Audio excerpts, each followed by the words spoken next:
topics and opinions expressed in the following show are solely those of the hosts and their guests and not those of W4CY Radio, its employees, or affiliates. We make no recommendations or endorsements for radio show programs, services, or products mentioned on air or on our web. No liability, explicit or implied, shall be extended to W4CY Radio or its employees or affiliates. Any questions or comments should be directed to those show hosts. Thank you for choosing W4CY Radio.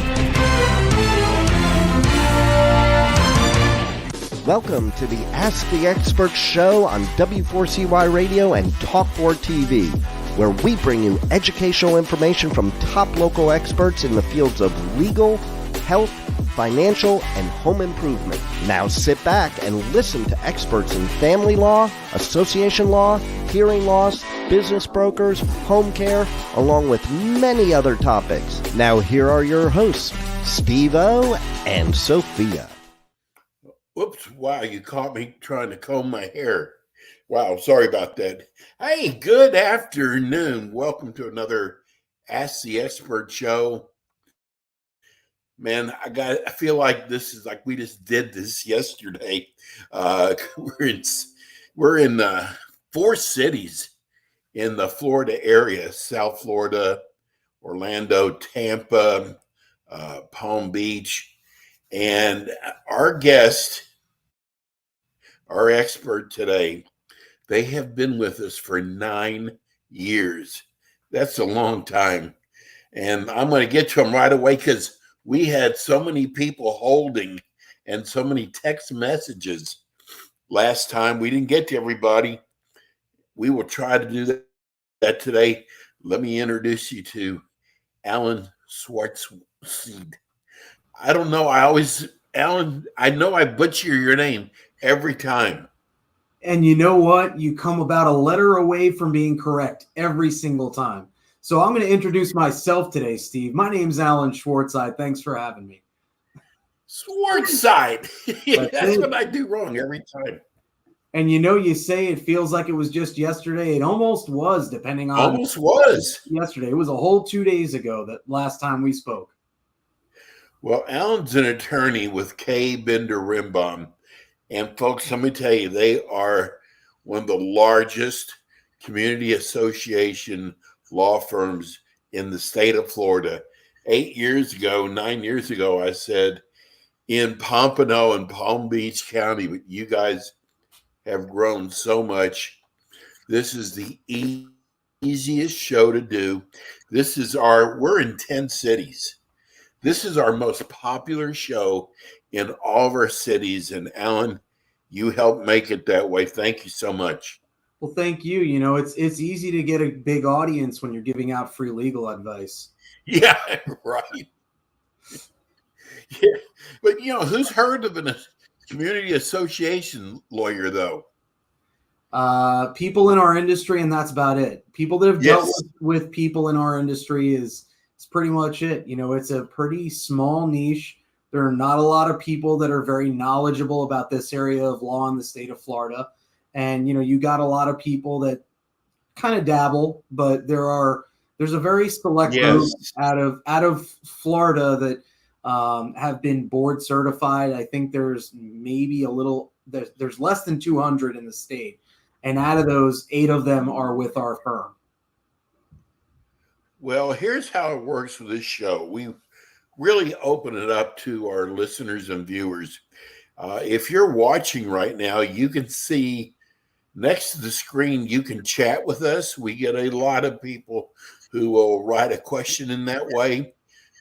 During the month, we get text messages, which we get at least 25 or 30 text messages every month. We'll be saying those. And you can actually even call in at 561-623-9429. Let's get started. But before we do, Alan, tell everybody about K. Bender Rimbaum. Sure. Well, I mentioned that, all we really do is represent community associations. So this small area of practice that Steve mentioned is all our firm has really done since the 1990s. Robert Kay kind of created the firm, and Mike Bender then joined when I was there for my first 4-year foray into the firm.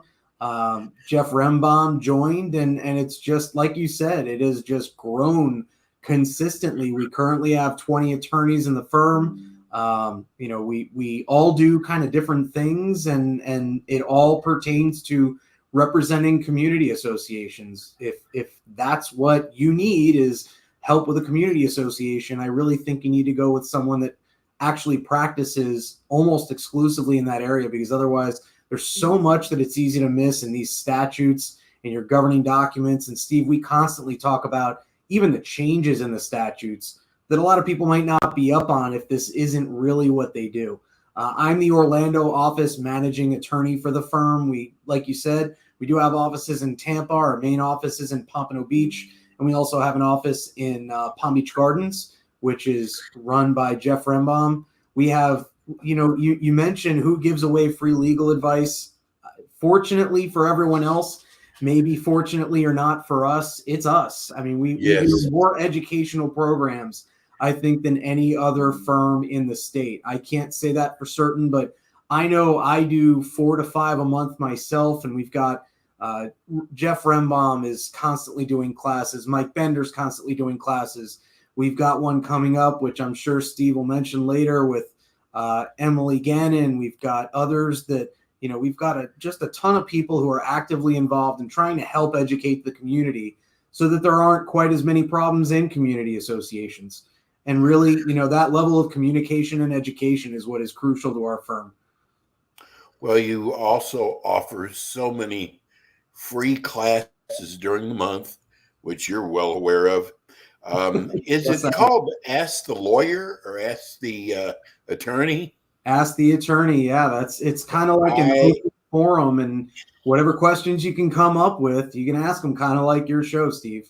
Well, let me tell you, because you guys have a extremely busy office. And I got to tell you, I've been to several of Ask the Attorneys, and I will every time, and those things get filled up too, by the way. I mean, people they come loaded with their questions.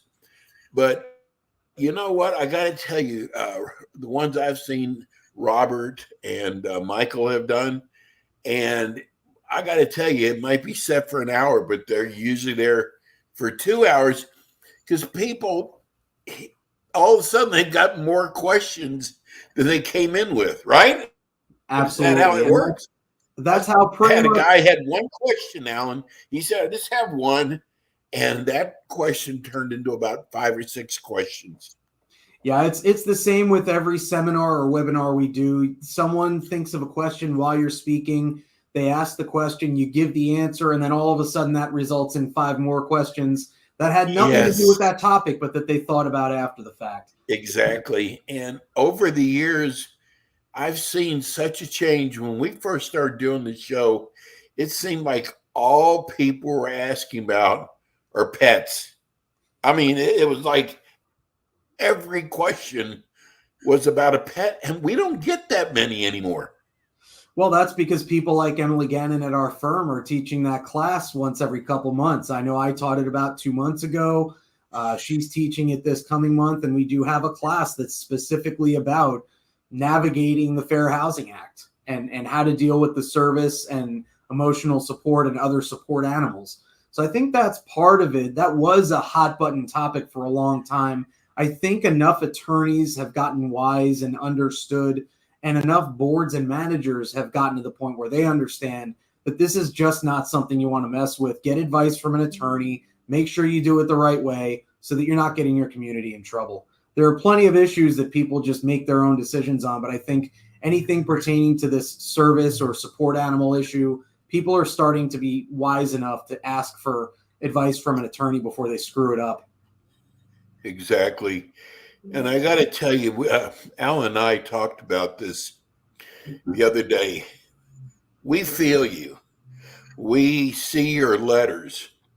We know there's a lot of people who are very concerned about just their day-to-day living.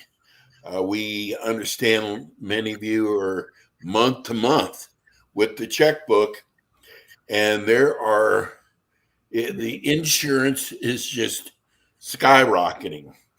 And that's not has nothing to do with your community association.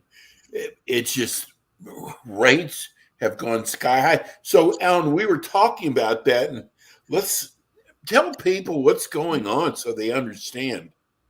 Well, there are two different issues with respect to insurance. And I actually, right before I jumped on the call with you, Steve, I was speaking with a client and helping out one of our attorneys in Pompano Beach who's out of the office right now. But they've got an urgent issue that they need to try and finalize roof repairs. And, they were basically told, if you don't do this within the next X amount of time, you won't be insurable. But even if you are insurable, even if you spend the $30,000, $50,000, $100,000, whatever it costs to do the repairs, their insurance went from about $170,000 to over $500,000. Oh my gosh! In the last year, and they were told, pretty much at the last minute, and that's just their insurance for the community. That doesn't count the homeowner's insurance or the insurance on an individual unit that the owners are paying for separate and apart from what it costs to insure their communities. So, both of these things are exponentially growing. Your assessments are going up, your insurance cost is going up, and the legislature claims that they're doing things that are intended to help with that. But the help that they claim that they're trying to make, a little better is a little bit better incrementally over the next, 10, 15 years. That doesn't help someone who's 85 years old on a fixed income living in a condo that they bought 30 years ago and don't have a mortgage on, but might lose anyway because they can't afford the assessments for the community anymore. So that's only one issue, Steve. We talked about insurance. The other one, and I'm not trying to, say the sky is falling, but it is a major issue. We've got legislation that changed this year and last year where condos in particular and co-ops are going to have to reserve for expenses that they never had to reserve for. They're going to have to get studies done that they never had to have before, although it was probably a good idea anyway, with respect to the structural integrity of their buildings. And, these are things where you used to be able to waive those reserves or reduce them or use them for some other purpose. Some of these, the legislature is basically saying these are so crucial. They are life safety issues, and you're not allowed to waive it. You're not allowed to not fully fund that reserve. So as a result, you're going to see assessments increasing drastically because of that as well, because these are things that the association never really kept money set aside for before, that now all of a sudden they're adding into your assessments every month or every quarter or every year. So it is, again, I hate to say the sky is falling, but I have major concerns, and people should start preparing their finances for drastically increased costs of home ownership in this state. And guess what went up again today? Mortgage rates are going up again. So, but is there anything that Tallahassee can do? There's people out there blaming their board, and it has nothing to do with the board. No, the bottom line is Tallahassee really needs to listen to the experts in this field of law in what is practical, what is feasible, and what is not. Because a lot of what the legislature is requiring, some of it's not clear, and we've got attorneys within our firm who are working directly on that, including myself. I know Allison Hertz is actively involved. She's in our Palm Beach Gardens office.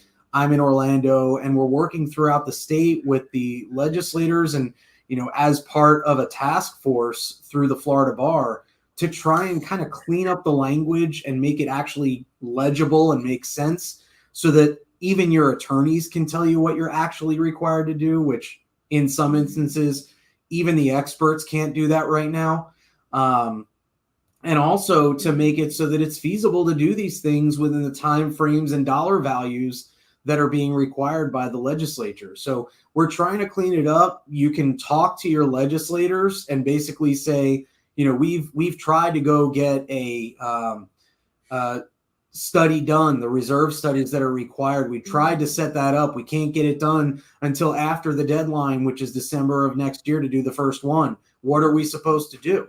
And the bottom line is the only thing you can do is try and get a contract that says that it's going to be done at some point when there is an expert available. When I say expert, what I really mean is an engineer, an architect, or someone that's working under them that's qualified to do these reserve studies. And just to be clear, what we're talking about here, and I know I've talked about this probably way more than you or I wanted, Steve, but we're talking about the structural integrity reserve studies and also the initial milestone inspection reports that are now required as of last year in Florida condos and co-ops.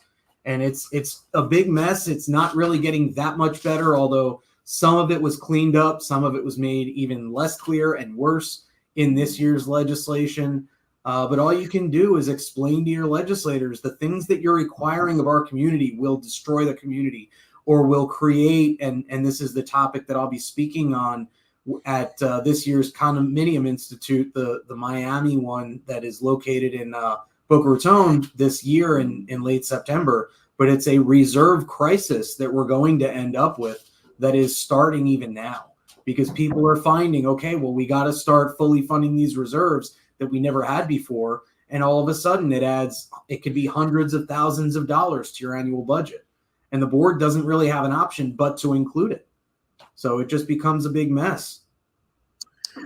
It's, we talked about this 5 or 6 months ago. Alan's like, how are they going to have enough engineers and architects to handle all this? And I heard comments yesterday that they don't know how they're going to handle all this because there's only so many engineers and architects in the state of Florida. I was on a panel, a week or two ago with the head of an engineering firm. And, it was one of the better known ones in Florida. And his response to when is your next availability was of before I stepped onto this panel, it was sometime in mid-October. He didn't disclose what would happen after the panel that same day. It might be sometime in November. So, this was if you sign up and make sure that you contract for it in July. And fortunately, he had the availability. One of the good things that was done this year in the legislature was that it was changed from having to have an actual engineer or an architect perform this to a team that is run by or observed and overseen by an engineer or an architect. So I think that'll help open it up to more teams, more people willing and able to do this. But it's still, you look at the amount of condos and co-ops that have to do this within a very short time frame. It sounds like a year and a half is a long time, but when you're getting times that are, some of these people are basically saying, well, I can get you in 9 months. And when you start saying 9 months and you're not quite at the point, it's just going to exponentially get worse and worse because more and more people will have already gotten on someone's calendar, and those calendars are going to get filled longer and longer out as we start approaching that that time frame of December 31st, 2024. So it's just going to get worse. I strongly recommend that all communities that are obligated to do this start looking for a contractor now, because you might already be too late. We're going to go to our phone lines and to our text messages. We're going to, if you'd like to call in with a question, the phone number here is 561-623-9429. If you have a question for Attorney Allen. Let's go to Janie in Lake Buena Vista. Our HOA is refusing to hold meetings to approve bids or expenditures. They're doing it all by email. With the property management being complacent in their actions, should we pursue mediation? So this sounds like something that probably is subject to the pre-suit mediation that the caller or the texter is asking about, because it's failure to hold board meetings. The statutes are clear. You can't have a board vote via email. So if that's the only way that this is being discussed and these contracts are being voted upon is by email, sounds like the board's doing it wrong. Now, what they can do and might be doing, and you might not even be aware of it, is in addition to those emails, they might be signing written resolutions that say that the decision to go with this particular contractor, and it may be 20 different contractors for all we know, it was unanimous. And that technically is not inappropriate, although I definitely feel your pain here in that the board is supposed to be making these decisions at an open board meeting. I always recommend that written resolution without a board meeting should be used primarily or almost exclusively in situations where it's like an emergency and you got to get that contract signed because the work needs to be done today. Absent that, yeah, I mean, it might be appropriate to send out that offer to participate in pre-suit mediation. And, if nothing else, it might get the association, get the board to the table. With respect to the management company, I mean, they don't really have an obligation to do more in most instances under their contracts with the association than tell the board that they are supposed to be holding a meeting or go to council to try and get an opinion on whether that meeting is required. So management doesn't dictate what the association does. That's a misunderstanding of a lot of individuals that live in community associations. Management is there to basically serve at the board's command. Even though they have a contract that says they are supposed to be managing the community, they can't do anything themselves that's unethical. But the fact that they're not going to step in and force the board to do something, it's because they don't have the authority to force the board to do anything. The only thing they can do if they disagree with what the board is doing is back out of their contract. Believe it or not, we're already up to break time. Alan, give out the number that's good at all 4 locations. Sure, that's going to be 954-928-0680. That'll connect you to our front desk. So it doesn't matter which of our locations you're trying to reach or which employee of the firm you're trying to reach. You call that number, you'll reach us. Again, that's 954-928-0680. We're going to go to break. When we come back, we have more Ask the Experts. We'll be right back.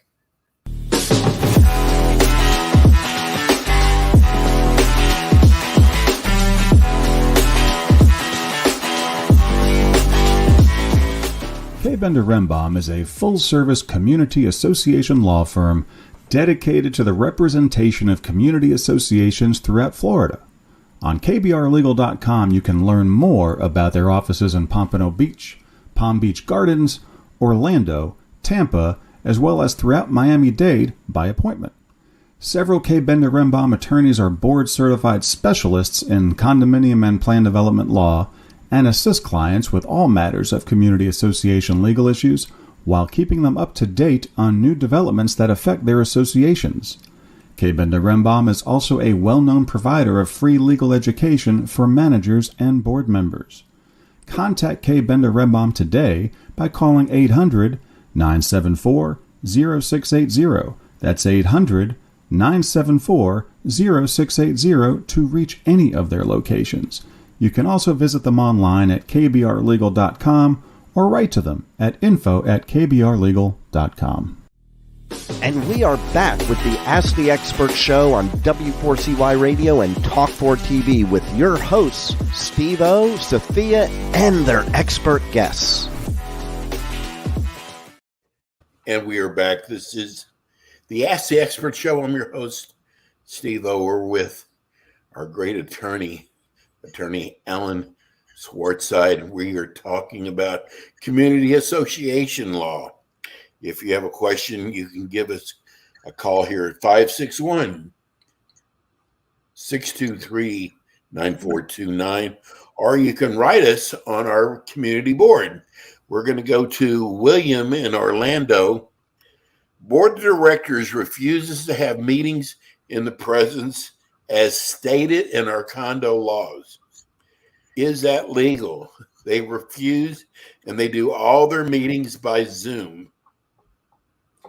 I mean, the bottom line is they can hold it via Zoom as long as everyone has the ability to attend via Zoom. If someone doesn't have a computer or internet-enabled device, then you really need to have it. And I generally suggest that those meetings be held at least with one person in an actual physical location, so that anyone that doesn't have the ability to use Zoom or is in some way handicapped and Zoom doesn't allow them to attend the meeting, they have the obligation to ask for an accommodation in order to be able to attend the same way as everyone else. but you got to give people the opportunity to attend. So if someone is objecting to Zoom, my suggestion is you have a physical location where at least one person is attending in person, and you allow everyone else to attend in that room or via Zoom, so that you're accommodating the ease of using Zoom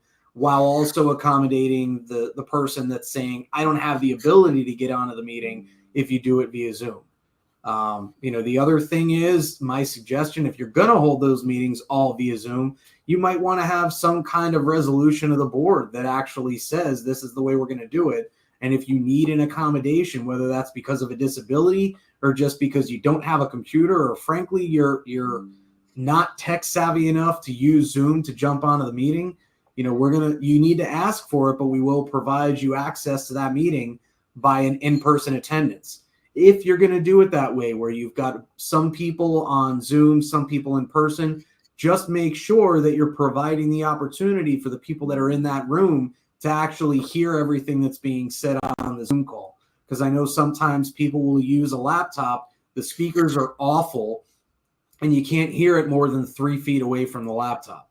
So just make sure you've got some kind of speaker system set up, or there's a room that's small enough and has good enough acoustics that everyone can actually hear what's going on during the meeting. We all remember what happened at Surfside. If they would have had the study done for a condo, a building over 3 stories, would they have found those cracks?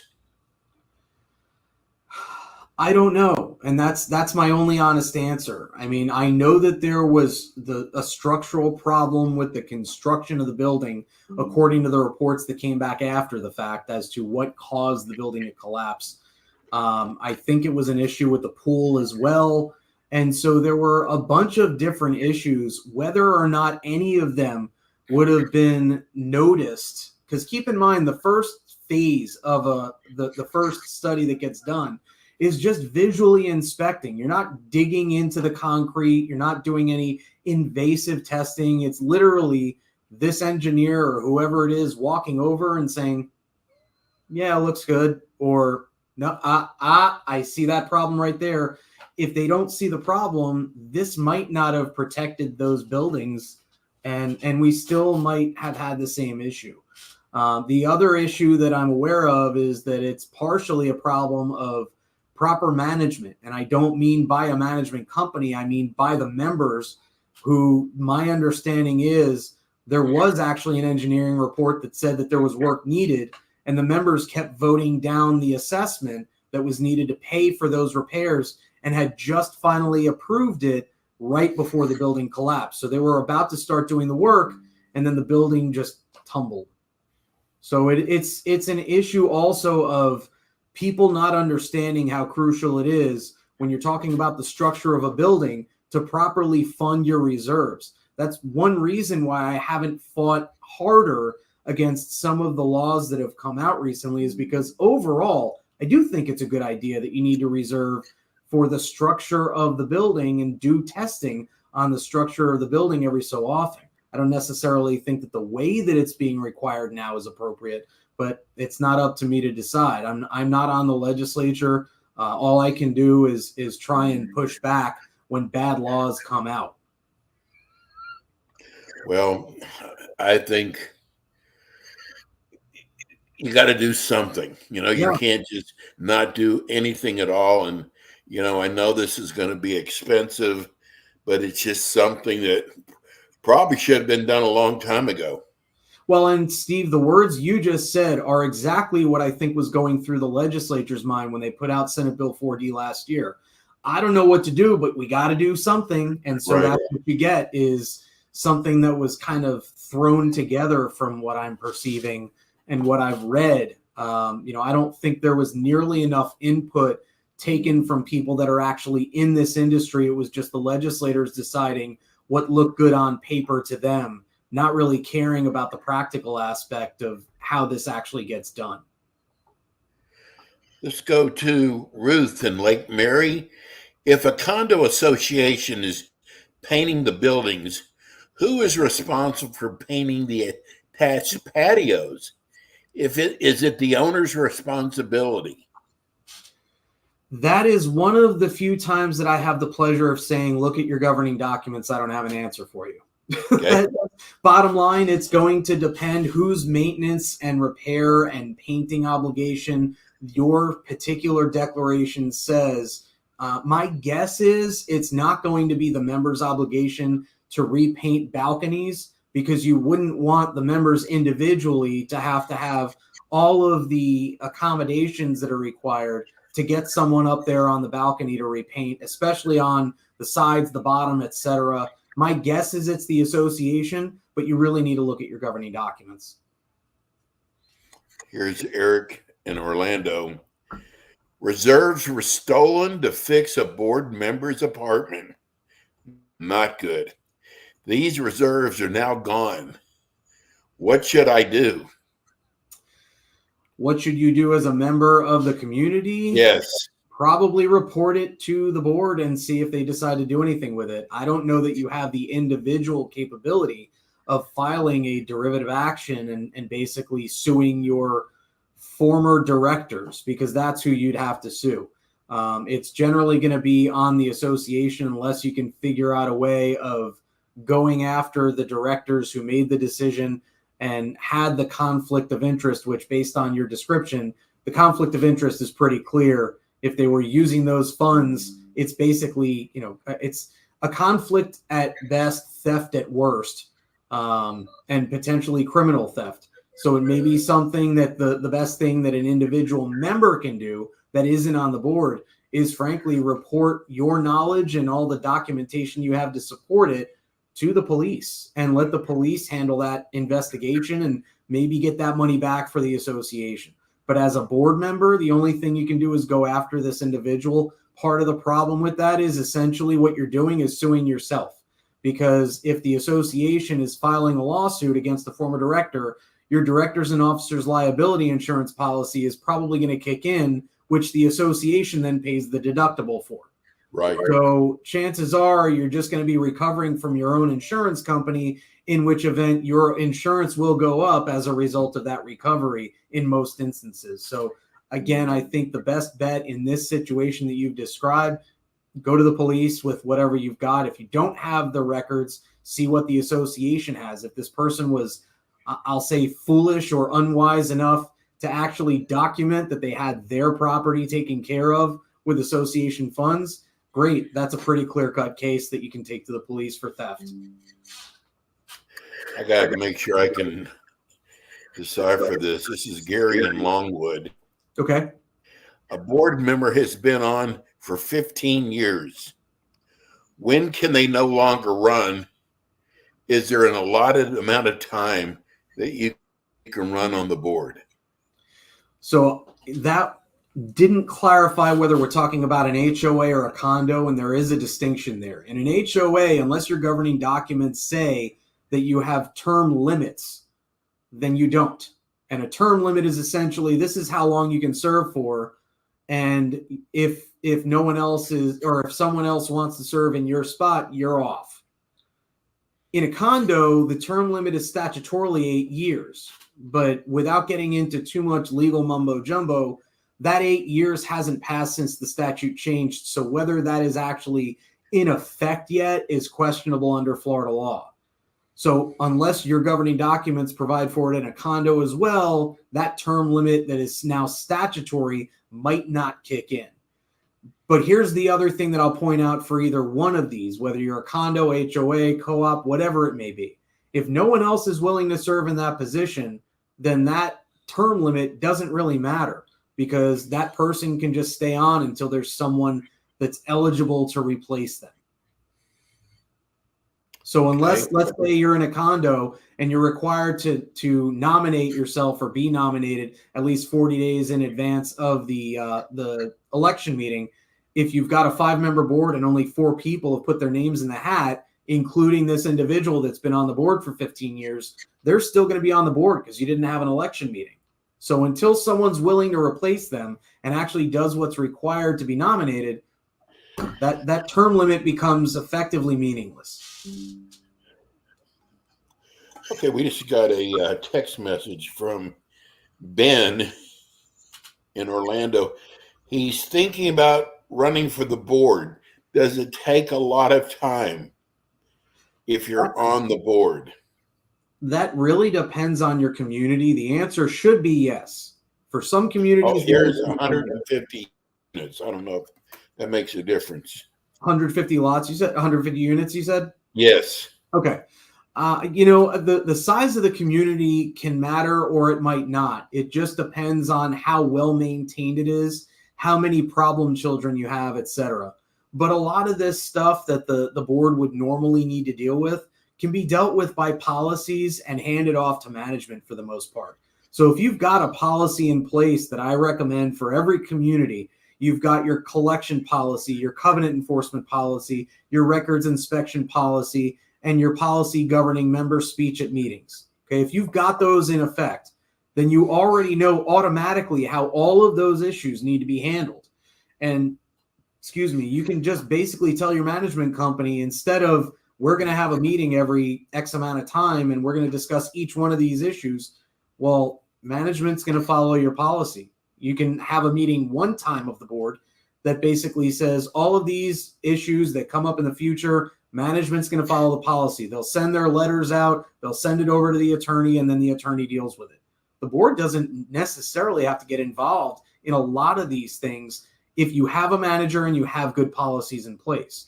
So that can alleviate a lot of the burden of even having to have, board meetings on a frequent basis. When you're going to have to actually get involved is when you've got potential vendors coming in for example, landscaping, painting, things of that nature, construction work that needs to be done on the building, things like that. That's when you're going to get busy. But, when you ask how much time is it going to take, depends how dedicated you are and how dedicated you are to streamlining the operation of your community. If you're willing to spend some time and money up front, you're going to save yourself a lot of time in the long run.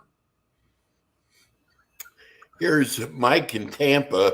Love the show. I also listen every month in Orlando. He said, I'm losing one member of a 5-member board. One board member suggested that only 3 members vote and the 4th member uses a tiebreaker. I think this is wrong. Who's right? Mike is correct. There's what you're doing by basically relegating one member to the tiebreaker position is taking that director's vote away that they were granted by virtue of being elected or appointed as a director. So what you should be doing is trying to get another member appointed to the board so that you've got 5 directors in place. If you're not able to find that one extra person that wants to be involved, try and figure out each situation. And if you end up in a deadlock, you might not be able to take action. Or you get advice from your manager or your attorney as to what the better course of action is, and you make a decision based on that written guidance or that verbal guidance. And maybe that'll sway one of the two that was leading the other way. But I absolutely disagree with the individual that told Mike that you should not be allowing one of your directors to vote. That is literally one of the only things directors even do. Here's what directors do. These are their jobs, okay? They show up to meetings. They make motions. They second meetings. They vote on motions, or they abstain from voting because of a conflict. That's literally all a director does. You're telling me that 3 out of those 4 things, this person's suddenly not allowed to do. I just can't agree with that. We got some really good listeners. Agreed. Eric in Orlando. Is there ever a requirement in a condo association where the board alone has to have a unanimous vote in order to pass, such as making new rules, not dock changes? No, the only time that would be required is if your governing documents say it's required, but a majority of the board makes almost every decision of the board. There are a couple instances where you need what's called a supermajority. For example, if there's a conflict of interest because one of your directors and For more about conflicts, there's a class that we recorded. Go on kbrlegal.com, watch the class under the resources tab. I'm not going to spend the hour and a half that we spent on that class and on Steve's program talking about it. But if there's a conflict of interest where a director is directly interested in some contract that the board is considering, they need to be stepping away from that contract discussion and voting by the board. And 2/3 of the other members of the board need to vote in favor of it in order for it to pass. I'm not aware of anything that the board would need to be unanimous in order to make a decision, unless your governing documents are written in a way that, frankly, I've never seen in 15 years of practice in this area. Okay, let's go to Michelle in St. Petersburg. Our community still does not have the audit for 2022. We were told the property manager didn't provide all the info needed. Is there anything the owners can do to push this along? Yeah, get your board to demand the documents from your property manager. Seems pretty straightforward to me. I mean, the manager is not authorized to withhold documents that it has from the board.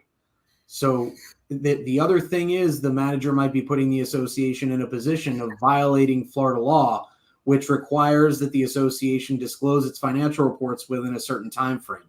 I think it's 90 days after the end of the fiscal year, or if you're using someone to create the report that's outside the association, it's up to 120 days.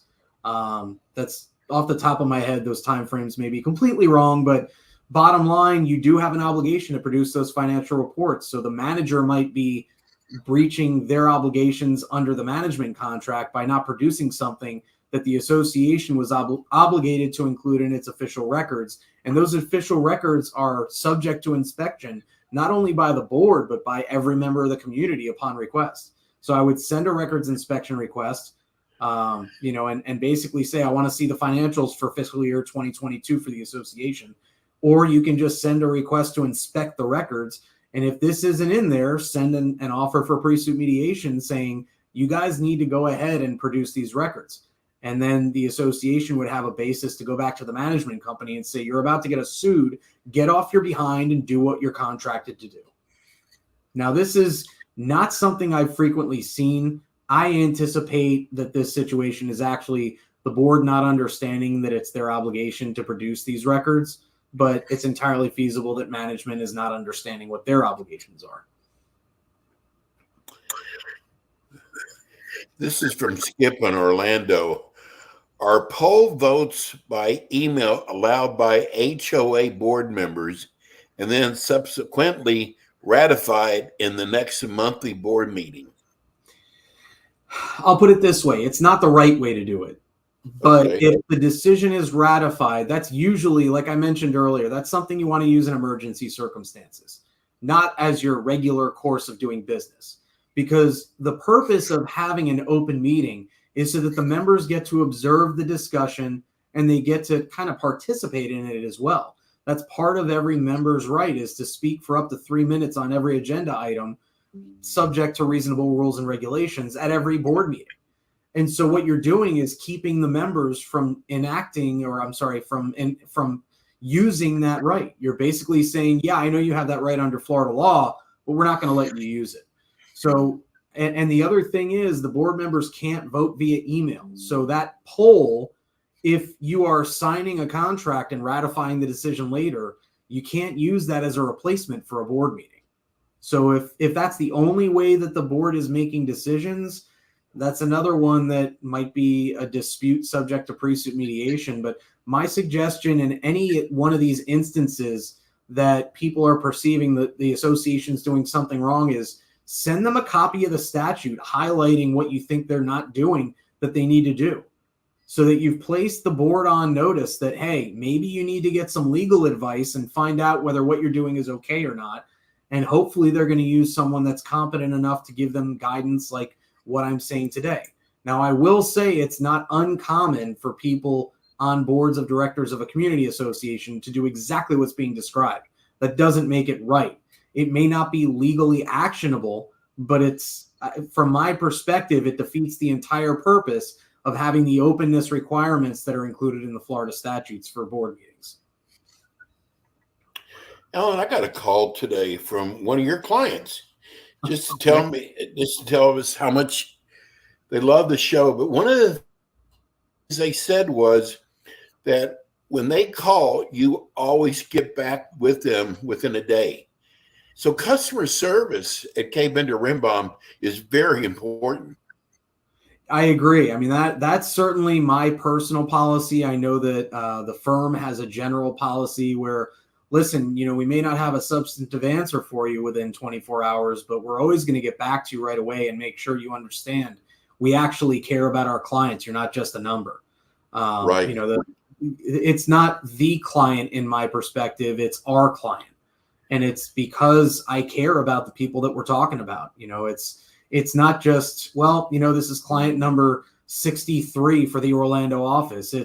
This is X community and it's board member whoever and manager whoever. And I'll know who those people are, by the way. I think that customer service in this industry is one of the most crucial factors you can have in a law firm other than competency, but it is sorely lacking in a lot of firms from what I'm hearing. Well, now you see why K. Bender Rimbaum is such a successful and large community association law firm. Let's give everybody the number one more time.